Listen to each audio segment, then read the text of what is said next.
आम नागरिकों द्वारा सरकार द्वारा घोषित लॉकडाउन नियमों की पालना नहीं की जा रही है। आइए मिलते हैं ऐसे एक आम नागरिक से, आम आदमी की आवाज में, जिन्होंने लॉकडाउन नियमों की पालना नहीं की।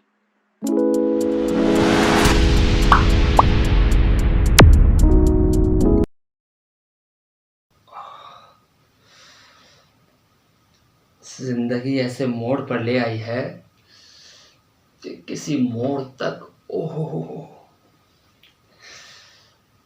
जा भी नहीं सकते। कैसे हैं आप? जी, लुटे हुए, ठगे हुए और सरकारी योजना का लाभ लेते हुए। सरकारी योजना? जी, सरकार और पुलिस द्वारा चलाई जा रही दिव्य लाठी और भव्य पिछवाड़ा योजना का लाभ लेते हुए। सरकार द्वारा चलाई जा रही ये पहली ऐसी योजना है जिसे तत्काल रूप से लागू किया गया है और जिसका प्रभाव भी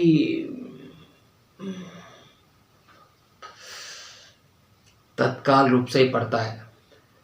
नहीं तो और योजनाओं के लिए घंटों ऑनलाइन या ऑफलाइन खड़े ही रहना पड़ता है। आप बेवजह बाहर गए क्यों थे? हमारे पास बाहर जाने की वजह थी, लेकिन पुलिस को इस योजना को लागू करने की इतनी जल्दी थी कि उन्होंने हमें वजह बताने का मौका ही नहीं दिया। आपके बाहर जाने की क्या वजह थी? जी, हमारी शादी फिक्स हो चुकी थी। हमने सोचा जिस तरह और लोगों ने लॉकडाउन के अंदर शादी करके पैसे बचाए हैं, उसी तरह हम भी बचा लेंगे। 4 पैसे बचेंगे घर में, काम आएंगे। ना ही रिश्तेदारों में झगड़े होंगे और ना ही किसी रिश्तेदार को यह पता चलेगा कि हम किसे नहीं बुलाना चाहते थे। सब तरफ से फायदा ही फायदा था, लेकिन ये दाव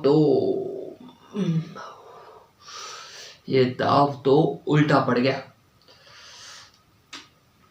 फिर क्या हुआ? जी, जैसे तैसे हमने पुलिस को वजह बताई और उसके बाद पहुंच गए हम कलेक्टर साहब के पास में। हमने कलेक्टर साहब से पूछा कि बारात निकाल लें, तो उन्होंने कहा नहीं। हमने कहा बारात ना निकाल करके रैलियां निकाल ले तो चलेगा। ओहो, कलेक्टर साहब बहुत नाराज हुए। उन्होंने कहा कि वो तो डुबा चुके, तुम क्यों डुबा रहे हो। हम सब समझ गए और अपने घर वापस आ गए। कुल मिला के बात यह है कि अब हम बारात नहीं निकाल रहे हैं। यानी आपकी शादी कैंसिल हो गई? हमने ऊपर वाले से कभी दुआ नहीं मांगी, मगर आज मांगते हैं कि आपके पिछवाड़े पर भर भर के लट पड़े।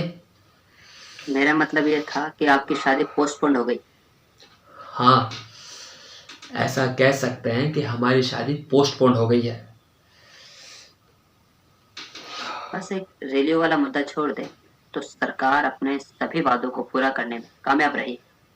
इस बारे में आप क्या कहना चाहेंगे?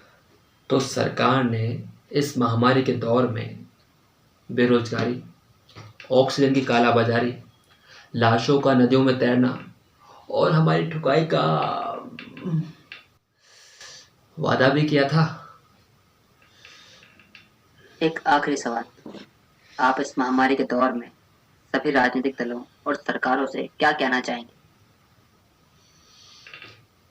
हम तो सभी सरकारों से और सभी राजनीतिक पार्टियों से यही कहना चाहते हैं कि इस महामारी के दौर में अपने टुच्चेपन को छोड़कर जनता की सेवा करें, एक दूसरे की मदद करें और जैसे ही महामारी चली जाए अपने टुच्चेपन पर वापस लौट आए। और आपसे भी एक दरख्वास्त करेंगे, जब कभी भी आप हमारे जैसे पीड़ित व्यक्ति को इंटरव्यू पर बुलाएं तो कुर्सी पर गद्दी जरूर लगवाएं। जिंदगी ऐसे मोड़ पर ले आई है कि किसी मोड़ पर जा भी नहीं सकते। ओह, उम्मीद है आप सभी लॉकडाउन नियमों की पालना करेंगे। मिलते हैं आम आदमी आवाज में एक नए आम नागरिक के साथ।